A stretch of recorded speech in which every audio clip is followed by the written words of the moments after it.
Now we have a time for a debate, 5 minutes, in which we shall have the opinion of the speakers, and in my opinion, this is a very important part because it's the real experience. Pavel and, well, friends, we have now both Pavel, we have Andrzej, Dmitriew, and also Tim Schultz.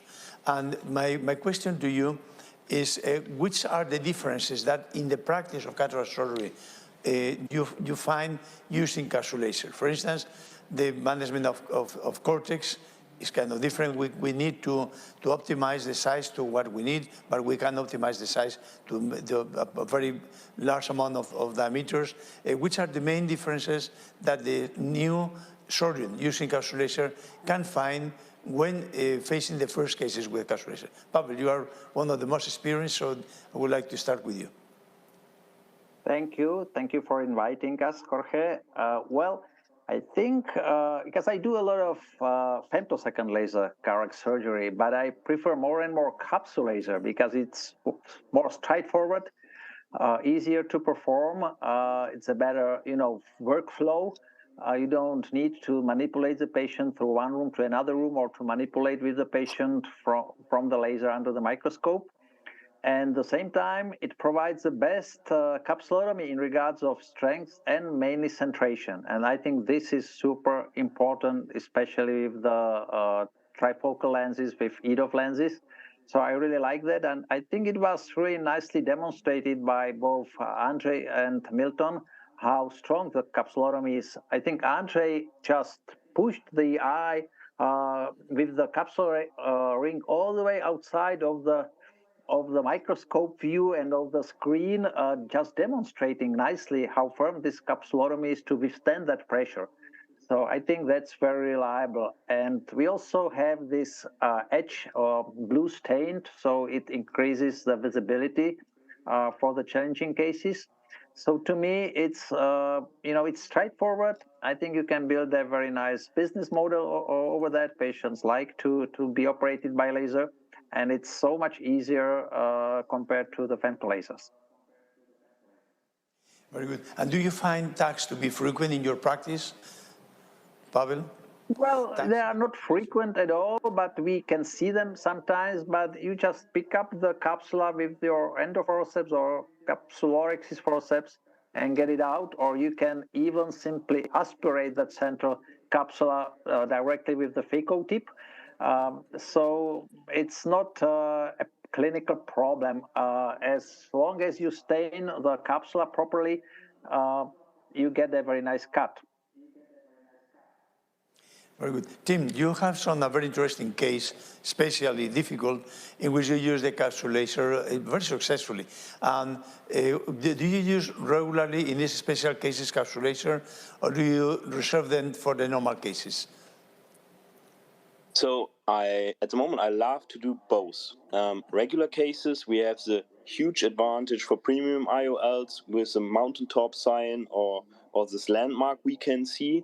This is still something new, and I'm happy that we saw now the first part of evidence, and hopefully we will get some more, that it is a new tool that we haven't had before for centration. So this is a part for the regular, easy cases. We can improve a lot, especially with premium IOLs like multifocal and toric IOLs. And the other part are, and this is one I love, that's why I choose this case, you always have it on your microscope, and you have this super complex cases like the one I showed.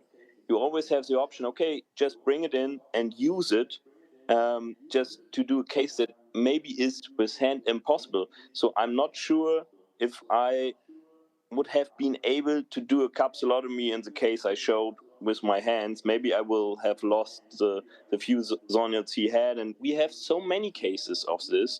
It's maybe several a week, so it helps a lot in my daily routine. Very good. And which is your favorite diameter, Pavel, for the CAPSULASER, regular technique?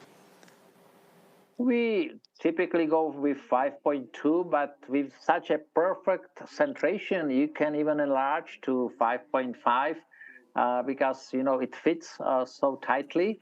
And I would like to point out also that there is no better tool for intumescent cataract capsulotomy than CAPSULASER. It's in a fraction of a second, 0.3 seconds, done. And, you know, all the milky stuff starts to go out, but it's already finished. So I think this is just the best tool for intumescent cataracts. Okay, 5.2. Tim, which is the diameter that you use more frequently? So in regular cases, I go to 5.1. I have the feeling that we end up in this case because it's enlarged a little bit, maybe at 5.2, and that's fine for the premium IOLs. And the good thing in the complicated cases, pseudoexfoliation, it's just, I just adjust it to what's possible. So just to get the cases done. Because sometimes you have a small pupil, and as I showed, I will always adjust it to the part where I have a good staining to get a good capsulotomy on the fly. Thank you. Andrzej, you were the last one, and we couldn't see your case, but which is the diameter that you usually use in encapsulation, your encapsulation cases? So my default is 5.2 indeed, but it's really unbelievably easy to switch to anything lower than that for small pupils, for pseudoexfoliation patients, and you can easily adjust it while you see the ring on the table, and you say, how about if I reduce it by 0.1 or 0.2? There's nothing easier to be used so in such complex cases. But at the same time, I would like to point out what Pavel said before: intumescent cataracts. You know, we all had these problems with Argentina flag sign, and suddenly it's just gone. It's completely gone. We forgot how it looks like. So we see so many cases in Poland right now, patients coming from Ukraine with intumescent cataracts, and you can finally have a very safe and perfect solution using multifocal lenses, using EDOF lenses with perfect centration, perfect alignment of the lens. I'm using variant system, sometimes double checking whether the centration, and it's so perfect with trypan blue centration as well. Okay, so thank you very much. And well, we are out of time. David, anything else that you would like to mention about the future of CAPSULASER implementations and anything else that you consider interesting for us, CAPSULASER uses and future CAPSULASER uses as well? You know, we've shown the centration in trifocals. What we have seen is we are looking at the visual acuities, especially uncorrected distance of visual acuity, and we do see an improvement there. We haven't reported that here because we want to do a multi-center study to really prove that out. But if that is true, I mean, intuitively, you know, when you have a center capsulotomy, you get no tilt and it's centered on the optic, you minimize dysphotopsia, and you give the most stable foundational support for the IOL. I think that is the potential new future that's in the near term in our research. So indeed, that's kind of where we're focused right now. Okay, very good. Well, thank you very much. Thank you for being with us today. This session was fantastic for those that are at the beginning of their practice with CAPSULASER. I strongly encourage all of you listen to this session to try and to be convinced that this is the future of our practice, automatic capsulotomy. I want to thank all the speakers and friends and David to put together this session and to CAPSULASER for the sponsorship. Thank you very much. Bye-bye. Thank you.